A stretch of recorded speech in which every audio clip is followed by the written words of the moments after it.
అప్పుల బాధలు వెంటాడుతున్నాయా? అయితే 6 జేవిఆర్ వారి జాతిరత్నాలు ధరించండి. హలో అండి, అందరికీ నమస్కారం. నేను మీ కట్టా కార్తీక్. రాజకీయ నాయకులందరూ దొంగలే.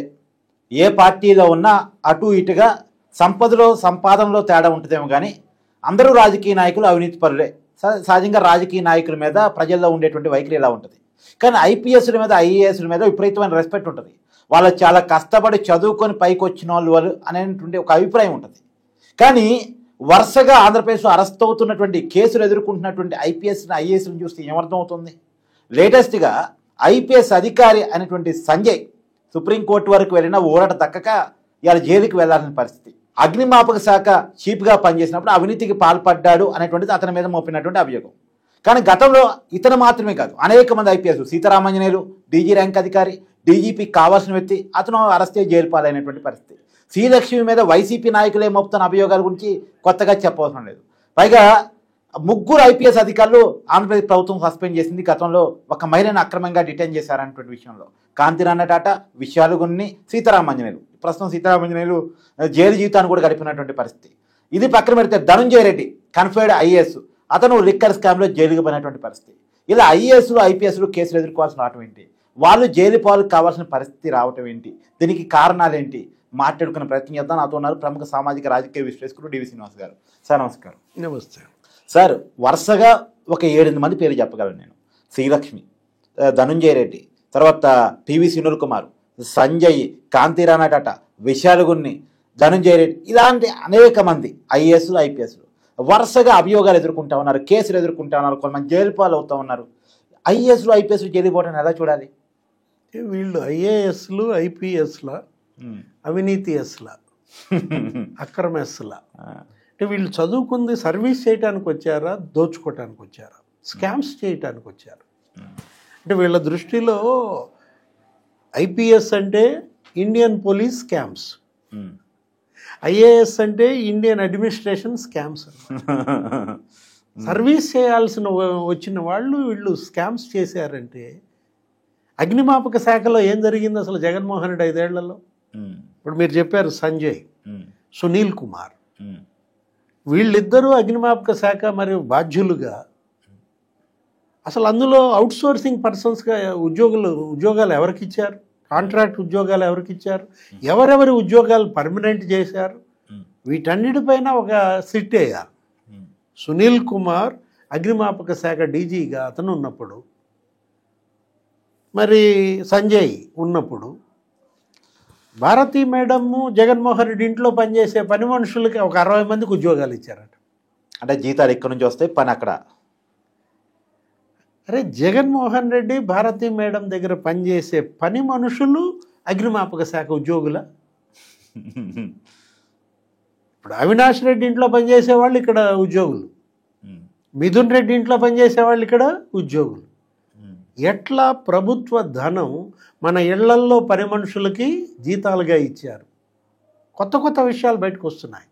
నిన్నటిదాకా సంజయ్ అరెస్టు ఏంటది, ఆయన అసలు మరి శిక్షణా శిబిరాలు జరపకుండానే జరిపాడని బిల్లులు చేసుకోవటం, అవును, ఆ ఎస్సీ ఎస్టీ అవగాహన సదస్సులంటూ పెట్టి గమ్మత్తుగా ప్రతి సదస్సులో 350 మందే పాల్గొన్నారట. ఒక 25 ట్రైనింగ్ క్యాంప్స్ పెట్టారు, 25లో 350 పాల్గొన్నారు. అదొక అంటే పాస్ ఇచ్చి వాళ్ళు అంతవరకే పాల్గొనాలని పెట్టుకున్నాడు. అది ఇప్పుడు కోర్టు కూడా క్వశ్చన్ చేసింది, అసలు కొంచెం ఎక్కువ పాల్గొనలేదు, కొంచెం తక్కువ పాల్గొనలేదు, బిల్లులు కూడా అలాగే చేసుకున్నారు. ఏది కరెక్ట్గా ఒకదాని బిల్లు ఏమో 56 లక్షలు, మరి ఒకదాని బిల్లు ఏమో 55,32,000, ఒక బిల్లు 55,52,000, అటు ఇటుగా 56. అంటే ఏంటి, 1,19,00,000. అది స్వల్ప మొత్తం కాదు. సరే, 56 అంటే గుర్తొచ్చింది. 56 అంటే 5 + 6 11. ఈ 11 గోలేమో కానీ ఇవాళ వీళ్ళని ఎలా శిక్షించాలి? ఇప్పుడు సంజయ్ ఆయన అప్పట్లో జగన్మోహన్ రెడ్డి సీఎంగా చెలరేగిపోయాడు.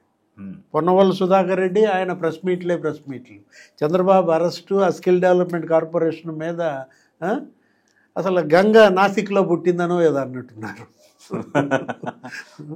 అంటే ఇప్పుడు ఏ విధంగా జగన్ అండ చూసుకుని వీళ్ళు పెట్టలేకపోయారో సునీల్ కుమార్, అవును, ఆయన సస్పెన్షన్ కూడా ఇంకో 6 నెలలు పొడిగిచ్చారంట. అసలు అతని విదేశీ పర్యటనలు, ఇక్కడ పర్మిషన్ లేకుండా నువ్వు దుబాయ్ ఎలా వెళ్తావు, దుబాయ్ వెళ్తున్నానని చెప్పి అమెరికా ఎలా వెళ్తావు, అసలు అక్కడ వ్యాపారాలు ఏంటి? సునీల్ కుమార్ కొడుకుల వ్యాపారాలపైన అప్పట్లో రఘురామకృష్ణరాజు చేసిన ఆరోపణలు, అగ్రిగోల్డ్ స్కామ్లో అతని పాత్ర, అవును, ఎవరు? సునీల్ కుమార్. అంటే వీళ్ళు సిఐడి బాధ్యులుగా వీళ్ళు ఎంత నిధులు స్వాహా చేశారు, తప్పుడు బిల్లులు పెట్టారు. ఆ సౌత్రికా టెక్నాలజీస్ అంట, కృత్యాప్ టెక్నాలజీస్ అంట, ఆ రెండిటికి చిరునామా ఒకటే, కానీ అక్కడికి వెళ్ళి చూస్తే ఆఫీస్ ఉండదు. అంటే సూట్ కేస్ కంపెనీలు జగన్మోహన్ రెడ్డే కాదు, మరి ఐఏఎస్లు ఐపీఎస్లు కూడా పెట్టించారా, బిల్లులు చేసుకున్నారా? ఇప్పుడు ఆ రోజు మనం చూసాం ఈనాడు పైన, రామోజీరావు పైన, మార్గదర్శి పైన వీళ్ళ ఆరోపణలు. అవును, ఒక్క లబ్ధిదారుడు వాళ్ళ పైన కేసు పెట్టాల. అవును, మార్గదర్శిలో దానికి సంబంధించి వీళ్ళే కేసులు పెట్టిస్తారు, వీళ్ళే వేటాడతారు, వేధింపులకి గురి చేస్తారు. రామోజీరావు గారి కోడలు మరి ఆమె పైన లుకౌట్ నోటీస్ జారీ చేశారు. అవును, అంటే ఎలా వీళ్ళు అధికారం అడ్డం పెట్టుకుని చెలరేగిపోయారు. మీరు చెప్పారు ఒక లిస్ట్, పిఎస్ఆర్ ఆంజనేయుల దగ్గర నుంచి కాంతిరాణా టాటా, లేకపోతే విశాల్ గున్ని, కాదంబరి జత్వానీ కేసులో సస్పెండ్ అయ్యారు, జైలుకి వెళ్ళాడు. ఎవరు? పిఎస్ఆర్ ఆంజనేయులు. ఇప్పుడు మెడికల్ బెయిల్ పైన బయటకు వచ్చినట్టున్నాడు. ఇతను 2వ ఐపీఎస్, జైలుకి వెళ్ళినటువంటి 2వ ఐపీఎస్. నిన్న చూసి ఆ వీడియో తలకాయ ఉంచుకుని వెళ్తున్నాడు. ఎందుకు అంత తలదించుకోవాల్సిన పరిస్థితి? తల ఎత్తాల్సినోడు, డీజీపీ కావాల్సినోడు. ఇప్పుడు పిఎస్ఆర్ ఆంజనేయులు జైలా, సంజయ్ జైలా, సునీల్ కుమార్ జైలుకి ఎప్పుడు వెళ్తాడో క్షణాలు లెక్క పెట్టుకుంటున్నాడా? గొప్ప భవిష్యత్తు ఉన్నటువంటి వాళ్ళ యొక్క జీవితాలు కాలు రాశారు. అవును, ఏది? వీళ్ళేం బాసులు, బాస్ మాట వినాలి కాబట్టి తప్పనిసరిగా మరి విశాల్ గున్ని వెళ్ళి అతను ముంబై కాదంబరి జత్వాని కిడ్నాప్. అతను మంచి ట్రాక్ రికార్డు ఉంది సార్. పాపం ఒక మధ్యతరగతి కుటుంబం నుంచి వచ్చాడు అతను, కానీ వీళ్ళ మాటిని, పొలిటికల్ బాసుల మాటిని కెరీర్ పోగొట్టుకున్నాడా అంటే అంతే కదా. ఇప్పుడు జాషువా డీజీపీ కావాల్సినాడు. అసలు ఎంత అనుభవం, ఇంకా భవిష్యత్తు ఎంత ఉంది. అట్లాంటి జాషువా విడుదల రజనీ వల్ల బలయ్యాడు. ఆ విడుదల రజనీ ఏంటి? ఆ స్టోన్ క్రషర్స్ ఆటని అడ్డం పెట్టుకుని బెదిరించటం, 10 కోట్లు అడగటం, వాళ్ళు 2 కోట్లు ఇవ్వడం. ఆ కేసులో జాషువా సస్పెండ్ అయ్యాడు. ఎంతమంది ఐపీఎస్లని బలి తీసుకున్నారంటే ఐఏఎస్లు.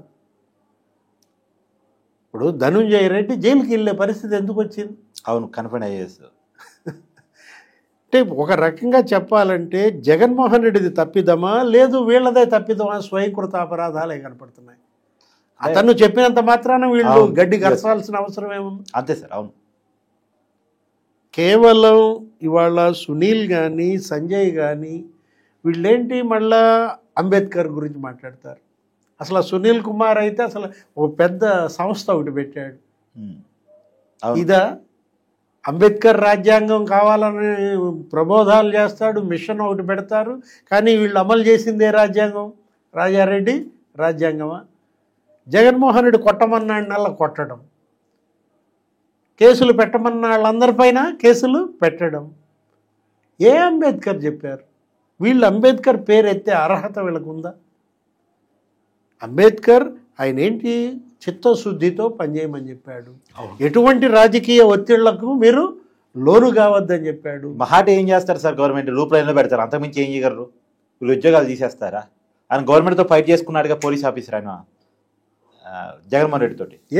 ఏబి వెంకటేశ్వరరావు. అవును, ఏబి వెంకటేశ్వరరావు. ఇప్పుడు మరి అతన్ని పైన జగన్మోహన్ రెడ్డి సాధించిన కక్ష సాధింపు చివరికి కోర్టు తోటి సెల్యూట్ కొట్టించుకొని రిటైర్ అయ్యాడుగా. ఇప్పుడు ఏంటి, అతన్ని రిటైర్మెంట్ రోజు ఊరేగిచ్చారు. ఏది? అదే సిబ్బంది. అంటే ఎప్పుడైనా ఒకటి మనకు కావాల్సింది ఏంటంటే నీతికి నిజాయితీకి నిలబడితే డిపార్ట్మెంట్లో గౌరవం, ప్రజల్లో ఆదరణ. ఉమేష్ చంద్ర విగ్రహం పెట్టారు. అవును, ఎస్ఎన్ నగర్లో. తెనాల్లో ఉమేష్ చంద్ర విగ్రహం, వ్యాస్ విగ్రహాలు పెట్టారు విజయవాడలో. అసలు షాపింగ్ కాంప్లెక్స్ పేరే వ్యాస్ షాపింగ్ కాంప్లెక్స్ అని ఉంటుంది.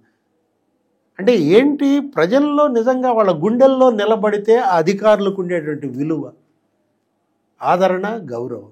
అవును.